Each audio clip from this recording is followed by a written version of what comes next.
Serious? Hey Reddit, what's something medically cool / unique about your body? I had 6 wisdom teeth. I joked to my dentist about how wise I must be, and he said you're just really unevolved. I have beaded hair. Everyone's hair is coated in a layer of protein, but in my hair that protein is constricted in certain places, making each stand look like it's covered in little beads. You don't notice it when you look at me, but if you're really examining my hair closely you will. Hairdressers often comment on it and will call other hairdressers over to look at it because it's rare. If I clench my butt cheeks hard enough, I can crack my lower back. Edit, I like to think I made 1000s of people clench their cheeks today. Thanks for the gold whoever you are. I had several organ transplants so none of my organs are in the correct spot. I also don't have a gallbladder because they just didn't put it back while operating near it. I have a bifid uvula. Which means my uvula, the hangy thing at the back of your throat, isn't completely formed and is split in 2 ends instead of 1. Basically it looks like I have throat balls. Not to brag, but I have an undescended testicle, which resulted in me getting a prosthetic ball when I was 16. It's rock solid and does not at all look / feel like a normal testicle, as the doctors told me it would. In fact, 10+ years later it's always uncomfortable and I wildly regret it. All it did was make girls ask what was wrong with me, the complete adverse impact of what I was looking for. Thanks, doctors. I'm 31 and on my 3rd pacemaker. First one was placed in 2003 when I was 18. I've got a cool scar, and you can feel the battery under my skin. Also, I travel a lot, so I have to carry this handy card with me so TSA / foreign equivalent won't make me go through the metal detectors. Edit. Thank you for all the questions and comments, you guys are all awesome. I've posted before on AskReddit. I have JME, juvenile myoclonic epilepsy, and my seizures are synced up with my period. Yup. So growing up it took us like 2 years to figure out why my period symptoms were so bad and included bedwetting whenever I started my period. Turns out it wasn't bedwetting, it was grand mal seizures in my deep sleep. But only the 1st and 2nd day of my period. Are the wonders of the human body. I once managed to break my jaw in such a unique way that I became a case study at the local medical university. I fell off my bike and landed square on my chin. Instead of breaking somewhere in the middle, my jaw broke at the hinges. As a kid it was awesome though. Lots of ice cream and pudding for a month or so. Even though I was wearing a helmet I almost died. Edit, I'm glad this has turned into a giant talk on safety. Saying the helmet did me no good is not an invitation to try and see what happens without one. Also, to clarify, I was riding a bicycle, nothing motorized. And this is why I ride with a full face helmet now. Edit, I ride MTB, all mountain, trail, cross country, and occasionally city routes to get to the trails. I wear a Bell Super 2R helmet with a detachable chin guard.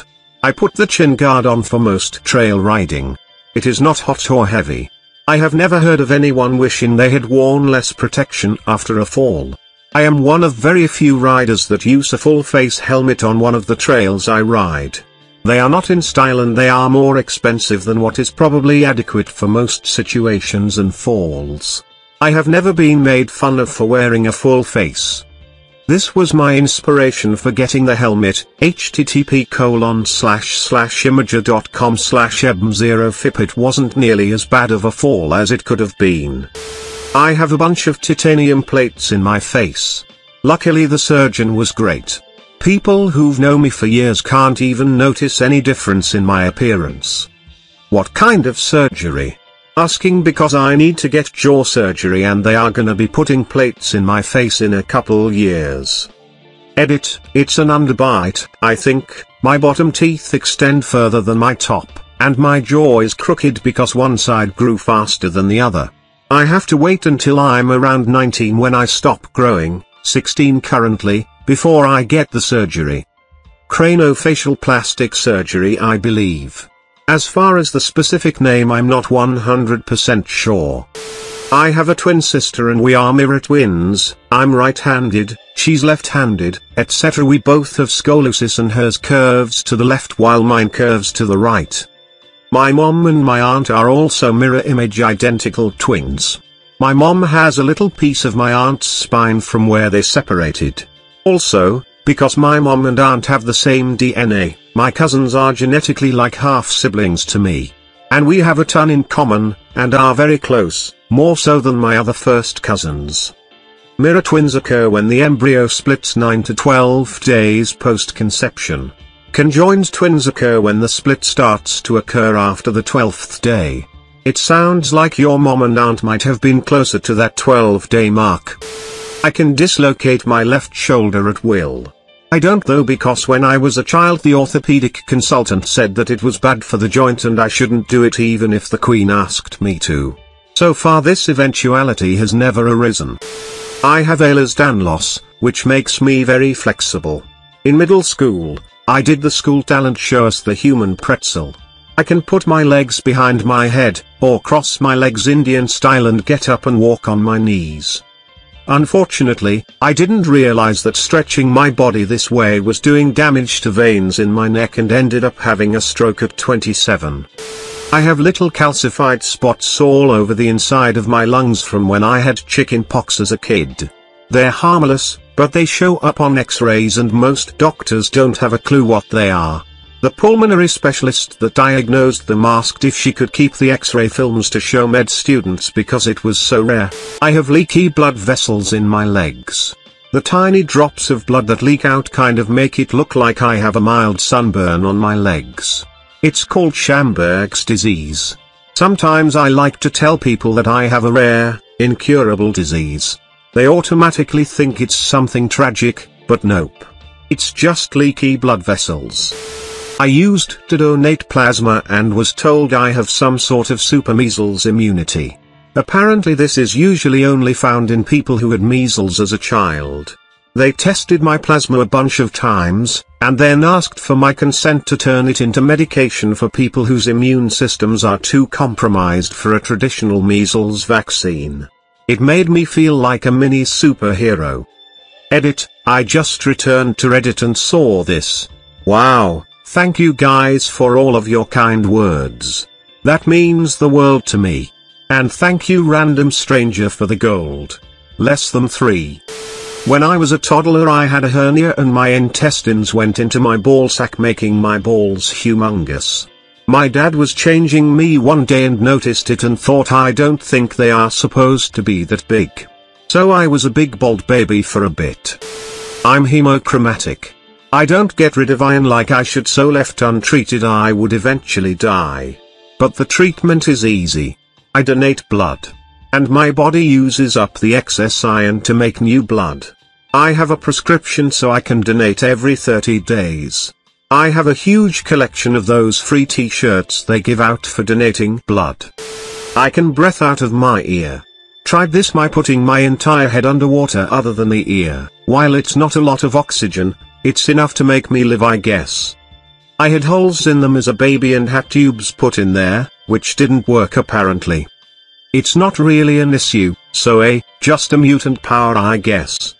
I have ulcerative proctitis.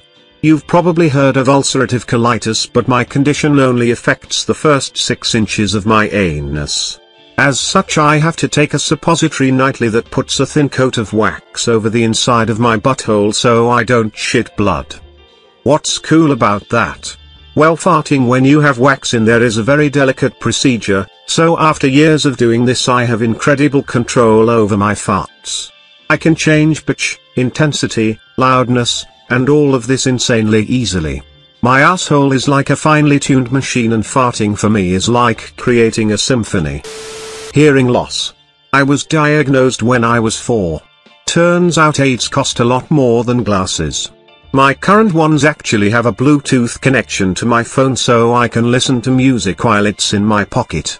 Edit, 8 hours later and exactly 4,000 upvotes. Finally my disability does some good.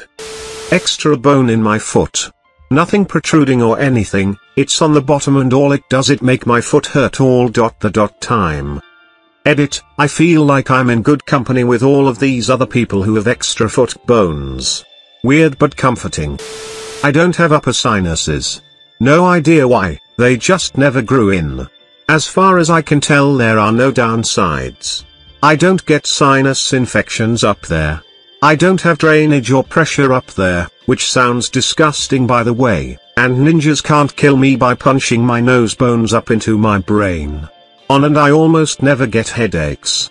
Or brain freeze. Seriously, you normals should get yours filled in, they sound terrible. Maybe late to the party, but I think this is pretty cool. My sister and I are some of the first kids to be born using in vitro fertilization and implantation.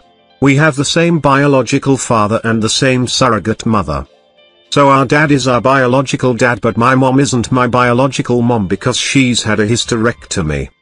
Anyway, they wanted kids and hired a surrogate, and my sister was made through basically a turkey baster of my dad's spunk shoved up the surrogate's vag. My mom laughs when she tells the story because she felt like it was a drug deal.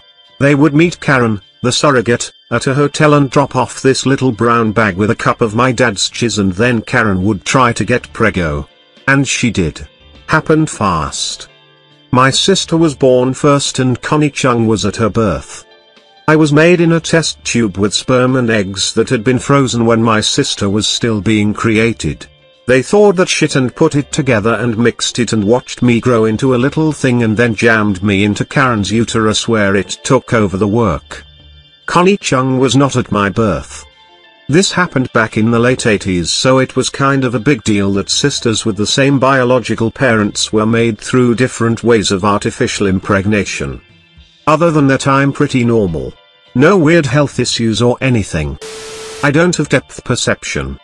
This means I see the world kind of like a TV screen. Everything is in 2D. It's kinda hard to explain because I've never seen normally, and I don't even know how you regular people see the world. It's not super debilitating. I can drive if I leave a huge following distance between my car and the car in front of me. Under good conditions, I can even catch things thrown at me, although I've never been good enough to do things like actually play basketball. I can still kinda gauge distance the same way you would in a video game, I guess, just not super quickly. The most annoying thing though is sometimes I'll be reaching for a door handle for a car or my house and I'll just jam my hand super hard into the door. I've even broken super thin doors just because I missed the handle. Edit, 3D movies just give me migraines. Congrats to that one guy, but it does not work for me. Inverted nipples. They go in and out and originally made me so insecure I wouldn't be naked in front of people until 19, but people seem to love it. I'm not looking to correct them either. I have pectoral aplasia, or Poland syndrome as some may know it. This means I was born without a pectoral muscle on the right side of my chest. A quick Google image search should give you a good idea of what it looks like. Tried surgery that took tissue from elsewhere and put it in my chest, but the minimal gains were not worth more painful surgeries and recovery times. I'm happy to be as nature intended and the right person will come to me. I seem to have a bit of a broken needle in my right arm. My mother claims it's from when I jerked really hard during one of my toddler vaccinations. The nurse didn't believe it was possible and walked out of the room. About a week later it started to fester a bit and my mom tried to dig it out, but it was too deep for her to retrieve. We spent most of my childhood without insurance and I haven't been in the hospital since I was born, so it's never been X-rayed proven one way or the other. Today as a 30-something I have a small scar on my right arm, and if you pinch in just the right place something about the size of a long single thorn can be felt. TLDR, something has scar tissue formed around it inside my upper right arm. Mom is convinced it's the tip of a broken needle from a vaccination as a kid. I wouldn't call it cool, but I have an extra hole where my butt crack starts on my back. I have pilonidal cyst. Edit. Word. Edit 2, I am grateful to everyone who shared their experience of getting rid of the cyst. Some were scary, some were reassuring, and now I am scared to get the surgery done. I'll do it anyway, after the exam shitstorm is over, and will update you guys.